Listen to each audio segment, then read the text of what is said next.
The internet in Bangladesh is suspended, and all schools and colleges have been shut down. The common people are on the streets, clashing with the military forces. Protests are shaking Bangladesh, with attacks on Hindus sparking outrage and raising alarms across the region.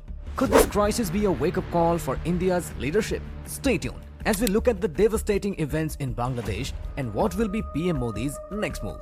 The Prime Minister of Bangladesh, Sheikh Hasina, recently resigned and fled the country after protesters stormed her house on Monday. People are toppling statues of her father everywhere, and leaders of her party are being targeted. This happened after protesters entered the Prime Minister's official residence during a military curfew, where they were seen taking out looted furniture and TVs. The Bangladesh army has announced that an interim government will now take over. So far, several people have been killed since the protests began across the country, demanding the removal of quotas in government jobs. Sheikh Hasina and her Awami League political party are at the center of these protests, which have led to 440 deaths, thousands of injuries, and over 11,000 arrests. The internet in Bangladesh is suspended, and all schools and colleges have been shut down. The common people are on the streets, clashing with the military forces. But why are they protesting? Here is where it gets interesting. So stick on. The main reason behind their protest is the reservation system. Bangladesh first introduced a reservation policy in 1972. At that time, 80% of government jobs were reserved, leaving only 20% of positions to be filled based on merit. The breakdown was as follows. 30% of jobs were reserved for freedom fighters, 10% for women affected by the war, and 40% for people from backward districts. In 1976, the reservation quotas were reduced from 80% to 60% by lowering the quota for backward districts from 40% to 20%. This change meant that 40% of jobs were now allocated based on merit. In 1982, the total reserved quotas were further reduced to 55%, with three key adjustments. First, the 10% quota for war-affected women was expanded to include all women. Second, the quota for backward districts was cut from 20% to 10%. Third, a new 5% quota was introduced for indigenous communities. In 1997, the reservation was extended to include the children of freedom fighters. And in 2010, it was further extended to their grandchildren. By 2012, the total quotas were slightly increased to 56%, with the addition of a 1% reservation for persons with disabilities. Interestingly, Sheikh Hasina had already scrapped this quota in 2018. However, the High Court brought back this reservation quota about 2 months ago on June 5th. So, if Sheikh Hasina had already decided to remove this reservation quota, why were people still protesting against her? What is the real reason behind these protests in Bangladesh? Well, to understand this conflict, we need to look back at the history of Bangladesh, which is very crucial. Before 1947, India, Pakistan and Bangladesh were all part of British India. After the partition, British India was split into two countries, India and Pakistan. So there were no Bangladesh at that time. Instead, it was called East Pakistan, while present-day Pakistan was known as West Pakistan. From the start, East Pakistan faced severe discrimination from West Pakistan. East Pakistan was mainly Bengali-speaking, but West Pakistan tried to enforce Urdu as the national language for the entire country. Additionally, East Pakistan was a major exporter of jute between 1950 and 1970, contributing about 70% of Pakistan's total export earnings. Despite this, East Pakistan received only about 25% of Pakistan's total development funds, even though it generated more revenue and had a larger population. Golden Era, 1950s to 1970s. During the 1950s to 1970s, the jute industry experienced its golden era. Jute mills proliferated, and Bangladesh, then East Pakistan, became the world's largest exporter of jute products. The industry contributed significantly to the national GDP and employment. The breaking point came in the 1970 general elections. Voting took place in 300 constituencies, with 162 in East Pakistan and 138 in West Pakistan. Almost all the seats in East Pakistan were won by the Awami League, led by Sheikh Mujibur Rahman. So, in a democratic process, his party should have been declared the winner and formed the government, ruling both East and West Pakistan. Naturally, these 23 years you have seen that East Pakistan, particularly the Bengal, is nothing but a colonial market. If you want to save that and give equal right as a Pakistani, then you have to give Bengal their right to live. It cannot be tolerated anymore. However, at that time, power was concentrated in West Pakistan, and the Pakistani military chief Yahya Khan couldn't accept the idea of a party from East Pakistan leading the country. He dismissed the election results, but Sheikh Mujibur Rahman and his Awami League had strong support from the people of East Pakistan. Rahman then started a civil disobedience movement, demanding independence. This led to one of the worst genocides in the history of the Indian subcontinent. West Pakistan unleashed its full military force on East Pakistan, resulting in an estimated 300,000 to 3 million deaths and the physical assault of 200,000 to 400,000 women. Sheikh Mujibur Rahman was also arrested. During this time, India stepped in to help stop the genocide. In 1971, the Indira Gandhi government declared war on Pakistan, leading to Pakistan's defeat. The newly liberated country was named Bangladesh. After the war ended in 1971, the government decided to introduce a 30% reservation quota for freedom fighters in government jobs, which made sense because these freedom fighters had risked their lives to liberate the country and they deserved to be rewarded for their bravery.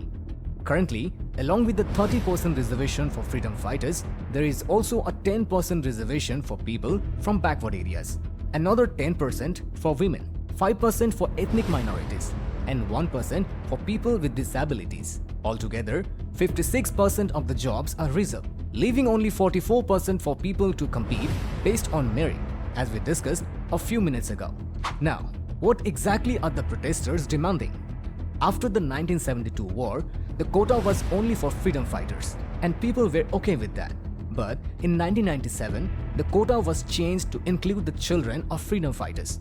And then in 2010, it was expanded again to include the grandchildren. The general public feels this is unfair. They wonder why someone's grandchildren or even great-grandchildren should get a reservation when their parents and grandparents already received it. People are especially upset about this because of the overall unemployment situation in Bangladesh. The Bangladesh Bureau of Statistics reported the Bangladesh government claims the unemployment rate is 3.51% with 2.35 million jobless citizens. However, a 2023 survey found that 39% of youth in Bangladesh between the ages of 15 and 24, about 12 million people, neither have a job nor are studying. This means that 39% of the youth are just sitting idle jobless and without any income. So, even though protests of this scale are unfortunate, they make sense. The people have a reasonable demand.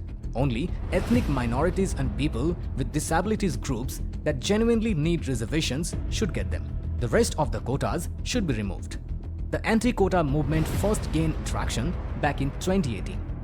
Due to the public pressure, the government decided to remove the quota system for first and second class jobs in Bangladesh. This decision seemed like it would put an end to the public protests for good. For a short while, it appeared that the controversy was over. However, the story doesn't end here. Something unexpected happened in 2021. A few descendants of freedom fighters came together and filed a petition in the High Court. They challenged the government's decision to remove the reservation quota. On June 5, 2024, the court made a big mistake and rule that led to one of the most violent protests since Bangladesh independence. The court declared that it was illegal for the government to remove the quota. The court reinstated the old 56% reservation for all government jobs in the country. This sparked a new wave of protests.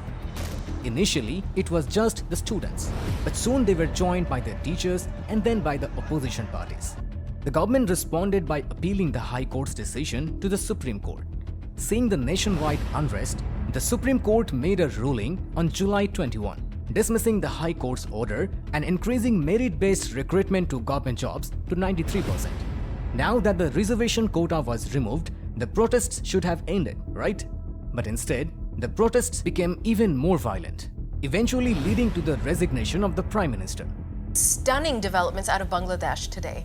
The military says Prime Minister Sheikh Hasina has resigned and fled the country. She was the world's longest-serving female leader, and her sudden exodus follows weeks of anti-government protests, which have led to more than 200 deaths.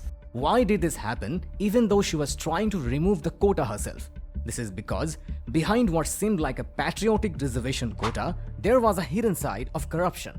For the past 15 years, Bangladesh had been governed by the Awami League Party, led by Prime Minister Sheikh Hasina. This party is the same one that led Bangladesh to independence from Pakistan. Sheikh Hasina is the daughter of Sheikh Mujibur Rahman, who played a key role in Bangladesh's liberation. She began her fourth term as Prime Minister in January 2024, after elections that the opposition boycotted, claiming they were rigged. In Bangladesh, freedom fighters and their families are given a 30% reservation in various areas, but the government decides who qualifies as a freedom fighter. The government issued a list of those eligible for this reservation, but protesters argue that this list unfairly favors people connected to the ruling Awami League Party. Instead of addressing the protesters' concerns, Sheikh Hasina defended the reservations and compared the protesters to traitors and terrorists. She also accused the opposition of provoking the protests and called for tougher military action to stop them. On July 21st, the Supreme Court cancelled the quota system. The student movement leading the protests then shifted its focus to demanding Sheikh Hasina's resignation. They wanted her to be held accountable for how she handled the protests. It appeared that this was the opposition's only chance to end her 15 years of continuous rule. This is why the protesters targeted the Prime Minister's residence, which eventually led to her resignation and her fleeing to India out of fear for her life. Now, why should people in India be concerned about this? Bangladesh is one of India's biggest trading partners in Asia. Last year, India had a trade surplus of $9.2 billion with Bangladesh. If new leadership in Bangladesh takes an anti-India stance, similar to what happened in the Maldives, it could harm relations and bring Bangladesh closer to China. This could threaten the stability in the region that had been carefully built over the years through diplomatic relations between India and Sheikh Hasina's government. That's why New Delhi will be watching closely to see what happens next in Bangladesh. Do you think Sheikh Hasina is going to return to Bangladesh soon for upcoming elections? Or does she plan on staying in India? Let us know your thoughts in the comment section below. Hit that like button if you found this video informative. Also, don't forget to subscribe to our channel and click on that bell icon. See you in the next one.